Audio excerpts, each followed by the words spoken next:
चलिए जानते हैं देश और दुनिया के सिलेक्टेड काम की और महत्वपूर्ण 50 बड़ी खबरों को सिर्फ 10 मिनट में। पर अभी तक आपने इस वीडियो को लाइक नहीं किया है तो लाइक कर दीजिए। सांसदों के निलंबन के खिलाफ इंडिया गठबंधन का जंतर मंतर पर प्रोटेस्ट, सत्ता पक्ष पर जमकर साधा निशाना। कांग्रेस नेता राहुल गांधी बोली ये मोहब्बत और नफरत के बीच की लड़ाई। नए साल से पहले लोगों को मिली बड़ी खुशखबरी। कमर्शियल एलपीजी सिलेंडर 39.50 रुपए हुआ सस्ता। अब दिल्ली में 1757 रुपए में मिलेगा सिलेंडर। ओलंपिक मेडल विजेता महिला पहलवान साक्षी मलिक के संन्यास के ऐलान के बाद कांग्रेस ने केंद्र सरकार पर बोला हमला। कहा बेटियों की इज्जत से खिलवाड़ हुआ, ब्रजभूषण को गिरफ्तार नहीं किया गया। भाजपा सरकार की यही है राजनीति। 1 जनवरी 2024 से बदल जाएंगे कई नियम, सिम कार्ड और जीएसटी सहित होंगे कई बड़े बदलाव। लोकसभा चुनाव के लिए बीजेपी ने तैयार किया नारा, सपने नहीं हकीकत बुनते हैं, इसलिए तो सब मोदी को चुनते हैं। देश का युवा बेरोजगार है, इसलिए वे इंस्टा फेसबुक पर टाइम पास कर रहे हैं। इंडिया ब्लॉक के विरोध प्रदर्शन में बोले कांग्रेस नेता राहुल गांधी। कहा मीडिया सरकार से बेरोजगारी पर सवाल कभी नहीं पूछती। अब इलेक्शन कैंपेन में दिव्यांगों को लंगड़ा गूंगा नहीं कह सकेगी। पार्टी उल्लंघन किया तो 5 साल की होगी जेल। लोकसभा चुनाव से पहले चुनाव आयोग ने जारी की नई गाइडलाइन।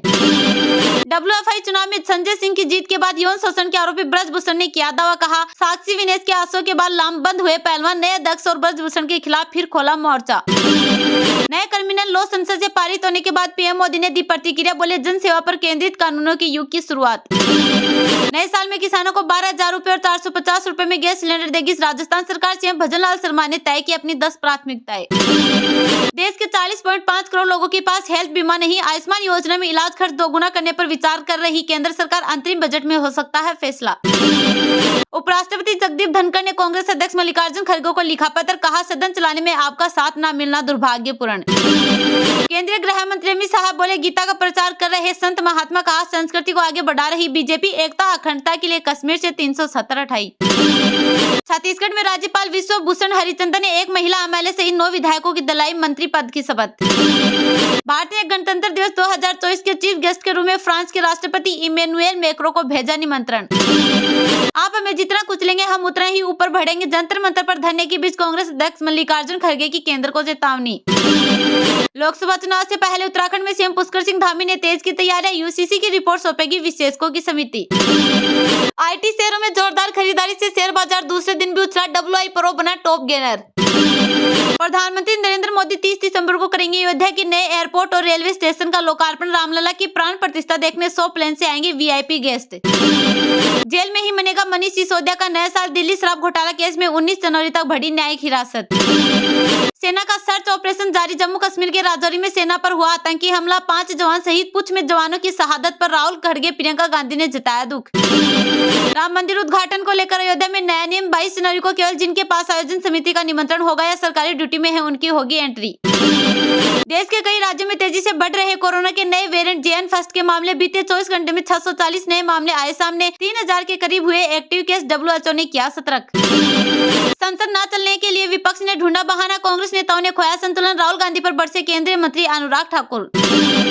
राम मंदिर निर्माण के लिए चंदा मांगने के नाम पर किया जा रहा फर्जीवाड़ा। विश्व हिंदू परिषद ने आम जनता से की अपील। कहा आस्था के नाम पर हो रहे इस फ्रॉड से रहे सावधान। संसद सुरक्षा चूक मामले के 6 आरोपियों का होगा साइकोलॉजिकल टेस्ट। रूटीन और आदतें परखी जाएगी। इसके अलावा उनका मकसद भी जानेंगे।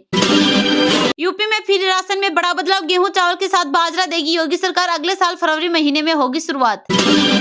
सैमसंग के मुड़ने वाले फोन पर ₹9,000 की छूट। OnePlus ओपन भी सस्ता। क्रिसमस का जबरदस्त गिफ्ट।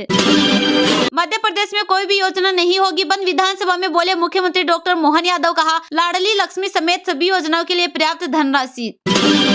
उपराष्ट्रपति जगदीप धनखड़ की मिमिक्री करने वालों को किसान नेता राकेश टिकैत ने दी सलाह। कहा उपराष्ट्रपति पद को राजनीति में नहीं लाना चाहिए। एक पद से पूरी जाति का वोट नहीं मिलता है। गूगल क्रोम जल्द ही लेकर आ रहा है नया सेफ्टी फीचर, जिसके अंतर्गत अगर कोई आपका पासवर्ड इस्तेमाल करेगा तो तुरंत मिलेगी जानकारी।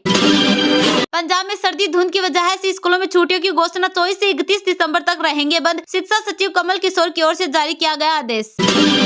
अफसरों में दिखा सीएम योगी की एक्शन का असर। यूपी में तेजी से खत्म होने लगे राजस्व विवाद। शेयर बाजार में लगातार दूसरे दिन दिखी तेजी। सक्सेस फिर 11,000 के पार निकला। LIC के शेयर में आया बड़ा उछाल। अरविंद केजरीवाल को ईडी ने भेजा तीसरा समन। 3 जनवरी को बुलाया। दिल्ली शराब नीति से जुड़ा है मामला। गुजरात की गिफ्ट सिटी में भी पी सकेंगे शराब। सरकार ने किया बड़ा ऐलान। सहयोग से होगी सांझा समृद्धि, प्रगति और क्षेत्रीय स्थिरता, नए भारतीय उच्चायुक्त ने कही ये बात। कुश्ती संघ के नए अध्यक्ष का विरोध, पीएम आवास के बाहर फुटपाथ पर पद्म श्री रखकर वापस लौटे बजरंग पूनिया। इन्वेस्टमेंट टिप्स देते देते सचिन तेंदुलकर ने कर दिया कमाल, आईपीओ स्कोर बोर्ड पर लगाने जा रहे हैं 360% का रिटर्न।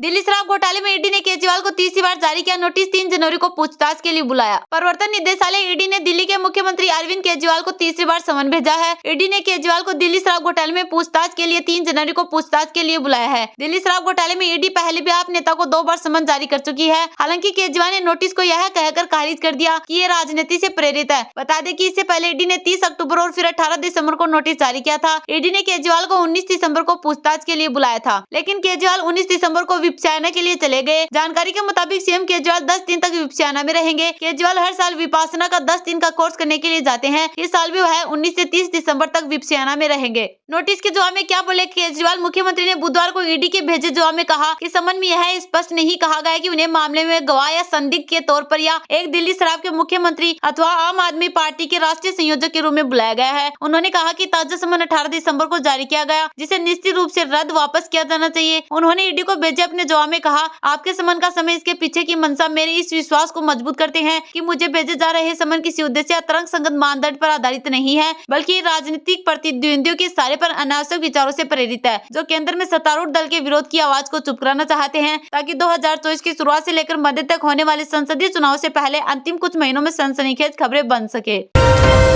संजय सिंह पर लगे आरोपों को कोर्ट ने सही माना, आप सांसद की जमानत अर्जी खारिज करते हुए जाने क्या क्या कहा। शराब घोटाले से जुड़े मनी लॉन्ड्रिंग मामले में जेल में बंद आम आदमी पार्टी के सांसद संजय सिंह को बड़ा झटका लगा है। दिल्ली की राउज एवेन्यू कोर्ट ने राज्यसभा सांसद संजय सिंह की जमानत याचिका खारिज कर दी है। जमानत याचिका खारिज करते हुए कोर्ट ने कहा कि मौजूदा सबूत संजय सिंह की मनी लॉन्ड्रिंग में संलिप्तता दिखाते हैं। राउज एवेन्यू कोर्ट ने कहा, अदालत के सामने रखे गए सबूतों से साफ है कि संजय सिंह के खिलाफ मनी लॉन्ड्रिंग का जो केस बनाया गया है वो सही है और वह मनी लॉन्ड्रिंग में शामिल रहे हैं। मनी लॉन्ड्रिंग में भागीदारी के पर्याप्त सबूत। कोर्ट ने कहा कि पेश सबूतों से साफ है कि संजय सिंह सीबीआई की ओर से दर्ज केस से जुड़ रहे हैं, लिहाजा मनी लॉन्ड्रिंग में उनकी भागीदारी बनती है। दरअसल पीएमएलए के तहत दर्ज केस में जमानत देने से पहले कोर्ट को इस बात के लिए आश्वस्त होना पड़ता है कि आरोपी अपराध में शामिल नहीं रहा है, लेकिन इस केस में संजय सिंह इस शर्त पर खरा नहीं उतरते। सबूत दर्शाते हैं कि उनके खिलाफ ये केस बनता है, लिहाजा जमानत अर्जी खारिज की जाती है। कोर्ट ने यह भी कहा कि संजय सिंह की गिरफ्तारी सही है, गिरफ्तारी या रिमांड पर भेजे जाने में कोई खामी नहीं पाई गई है। इससे पहले गुरुवार को कोर्ट ने अपनी कार्यवाही स्थगित कर दी थी और कहा था कि वह सिंह की जमानत याचिका पर 22 दिसंबर को फैसला सुनाएगी। सिंह की जमानत अर्जी पर बहस के दौरान उनके वकील ने कहा था कि सिंह को रिश्वत देने के बारे में आरोपी से सरकारी गवाह बने दिनेश अरोड़ा अन्य गवाहों के बयान में विरोधाभास है। ईडी ने सिंह के आवेदन का विरोध करते हुए कहा था और अगर उन्हें जमानत पर रिहा किया गया तो वह जांच में बांधा डाल सकते हैं, सबूतों के साथ छेड़छाड़ी कर सकते हैं और गवाहों को प्रभावित कर सकते हैं। धन शोधन रोकथाम एजेंसी ने संजय सिंह को 4 अक्टूबर को गिरफ्तार किया था। ईडी ने आरोप लगाया कि सिंह ने अब वापसी ली जा चुकी आबकारी नीति के निर्माण और कार्यान्वयन में महत्वपूर्ण भूमिका निभाई, जिससे कुछ शराब निर्माताओं, थोक विक्रेता और खुदरा विक्रेताओं को आर्थिक लाभ हुआ। सिंह ने आरोपों से इनकार करते हुए कहा है,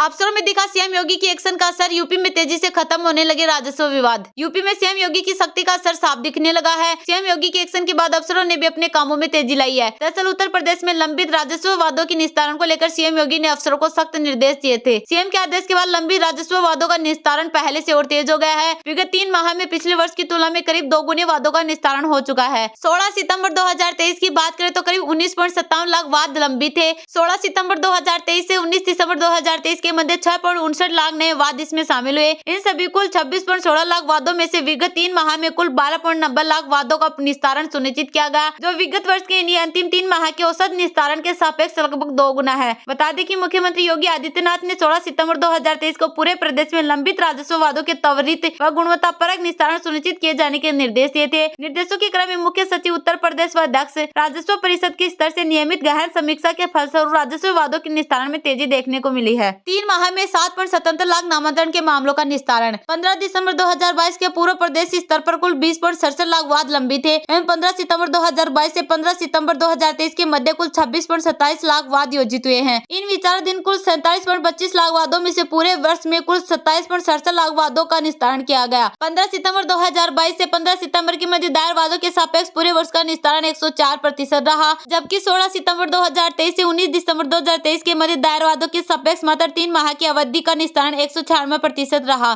15 सितंबर 2022 से 15 सितंबर 2023 तक एक वर्ष में धारा 34 के कुल 19.22 लाख वादों का निस्तारण किया गया, जबकि समीक्षा अवधि 16 सितंबर 2023 से 19 दिसंबर 2023 मात्र 3 माह में 7.77 लाख वादों का निस्तारण किया गया, जो कि विगत वर्ष की इसी 3 माह के औसत निस्तारण 4.80 लाख के सापेक्ष लगभग 3 लाख अधिक है।